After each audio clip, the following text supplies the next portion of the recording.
Madame le ministre de la Santé et du Développement social, le médecin-colonel Assaba Diallo, tour accompagné d'une délégation d'acteurs de la santé, a remis ce mardi 29 avril 2025 le rapport des États généraux de la santé au président de la transition, chef de l'État, général d'armée, Assimi Goïta. Ce rapport comprend 68 recommandations traduites en plan d'action de 286 activités. Ces différentes recommandations qui visent à refonder le secteur de la santé s'alignent parfaitement avec la vision Mali 2063 et constitueront une référence pour le nouveau plan décennal de développement socio-sanitaire en cours d'élaboration pour la période 2025-2034. L'objectif principal de ces EGS est la refonte de notre système de santé et ce rapport constitue une base stratégique pour une nouvelle politique de santé en République du Mali.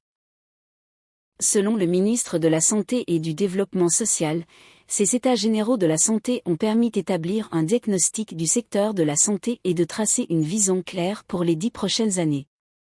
Les actions prioritaires porteront sur la réalisation d'un audit institutionnel, organisationnel et fonctionnel du ministère en charge de la santé, l'augmentation de la capacité d'accueil des hôpitaux et des centres de santé de référence, CS référence, la mise en place accélérée du SAMU Mali, l'amélioration de l'accueil et de la prise en charge des patients dans les infrastructures hospitalières, l'ouverture de guichets AEMO à tous les niveaux y compris les bornes de mise à jour, le développement des ressources humaines en santé, les gratuités, tarification et assurance sociale. Selon la présidente de la commission d'organisation, Dr Fatoumata Nafo, les EGS ont fait de la souveraineté sanitaire une réalité à travers la décolonisation du système de santé du Mali. Elle note ainsi que ce rapport des EGS est une boussole pour le Mali en matière de santé pour les 10 prochaines années. Au nom des anciens ministres de la Santé, Mohamed Argé Erlaf a remercié les autorités de la transition à travers le ministre de la Santé et du Développement social, le médecin-colonel Assaba Diallo Touré pour les avoir associés à l'élaboration et à la tenue des EGS. Pour sa part, le président de la transition, le général d'armée, Assimi Goïta, a félicité tous les experts qui ont travaillé d'arrache-pied pour la production de ce document et les a remerciés pour leur engagement patriotique.